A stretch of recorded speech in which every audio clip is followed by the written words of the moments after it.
Why does South Park not feel the same anymore? This has been a question a lot of people have had for the past couple years as people compare and contrast 25 years ago to now. But for the people with that question, what is the answer to this timeless question? And although a lot of people have theorized what it is and have made their own videos going over it and why it might be, I have the real reason of why South Park feels different.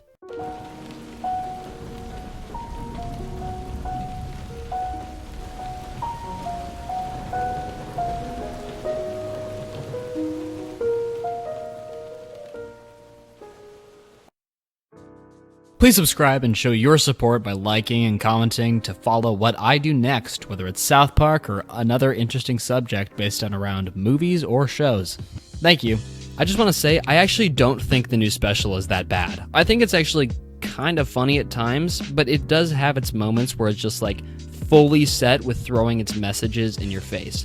And that's what I'm here to talk about mainly, because there is a big issue with South Park nowadays that should probably be addressed and is going to go into why I think that South Park feels different and why you probably think South Park feels different. And it applies to this video. So although I think the end of obesity is a fine special, I think there is something to learn from it. And that's why I'm talking about it in this video. Go check it out for your own sake if you want to, but let's just get into it. So after watching the newest South Park special titled The End of Obesity, although a good special, I felt pretty empty after watching it.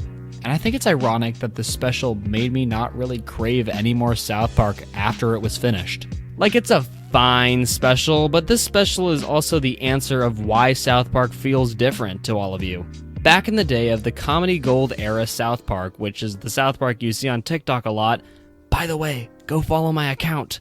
And honestly, to this day, it's still hilarious. They were simple episode structures with big laughs to back up everything, and always tried something new to try and be unique compared to other shows that don't cover the same topics. And honestly, South Park continues to cover topics the media does not cover as much. Like how in the new special, they go after drugs like Ozempic and criticize the crave for them, along with the problematic ways people express their bodies with these new drugs.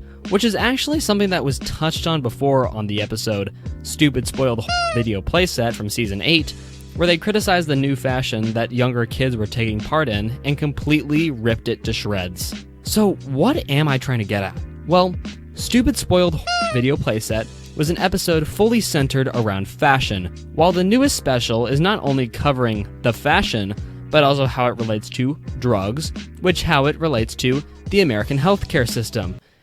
That song is stuck in my head.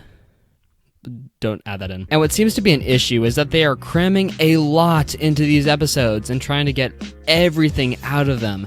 Because with the cost of losing South Park episodes per season, they now have a lot of topics to cover, yet not enough episodes to cover them all in. Which seems to be the reason why there is so much, because instead of making them a new story that has a relation to some topic going on in the world, the topic going on in the world is now their episode. Because unlike how Stupid Spoiled Video Playset did it, they have a world subject that they can incorporate into their quiet mountain town, which makes the episode feel a lot more grounded.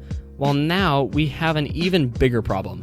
These episodes are way too ambitious for their own good. Now, there is nothing bad about ambition, but there is times when there is way too much ambition, and this is my simplified version of why I think South Park feels different. Take this for example. We have an episode, let's take a random one like The Ring. Now this episode is tackling the subject of the Jonas Brothers and how Disney treats young music stars on media. And this entire episode is one of my personal favorites as we relate this back to Kenny, who is a character I have a whole separate video on about why he's missing in a lot newer South Park content. And now with Kenny as a lead, we get to learn that he has gained a girlfriend and is trying to get something from his new girlfriend, and the only way to get this is taken away by these purity rings that the Jonas Brothers are promoting, because Disney can't directly sell pleasureful times to kids. But we take an episode like the most recent South Park special, where Cartman needs semaglutides so he can beat his obesity, while every single woman in South Park wants them to be skinny. So now we have message number one.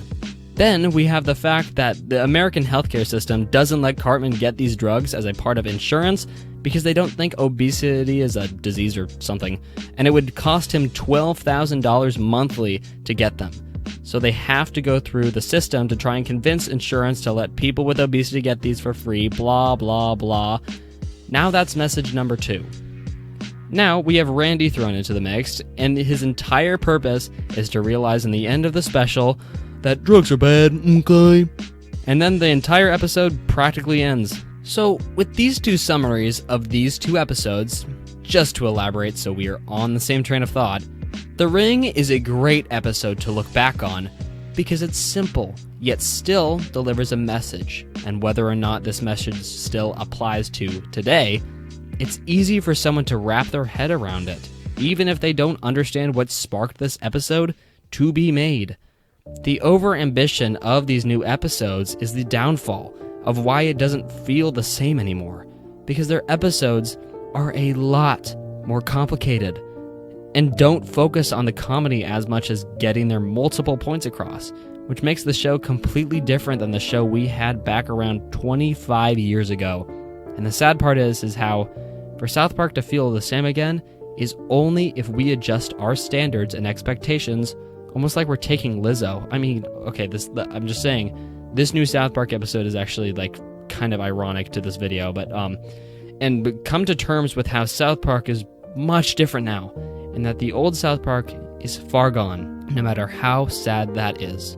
And to leave it off, this isn't a bad thing, as a change for the most part is good, and that once we accept this new era of South Park, and it definitely is a new era of South Park, and its huge ambition, we will finally learn to feel fully content with South Park. Hey everybody, I just wanted to say that we hit 2,000 subscribers. This is really cool. As a content creator that does a lot of stuff, including like video essays and stuff like that, it's really difficult to do this job. Like it's pretty difficult, but you know, I gotta say, it's worth every second of it for each subscriber, every single view, people that like. It's all worth it because out there are people that like actually like me, and they're like, whoa, this guy's got some cool points, I'm gonna subscribe. It's so worth it in the end. And for anybody that is trying to start up a YouTube channel, just so you know, I tried this out like 4 years ago and it didn't work. And then I came back and I made something out of it. I made a community. 2,000 people. That's like 2 high schools like combined. That's a lot of people. And I just want to say thank you to every single last person that has subscribed.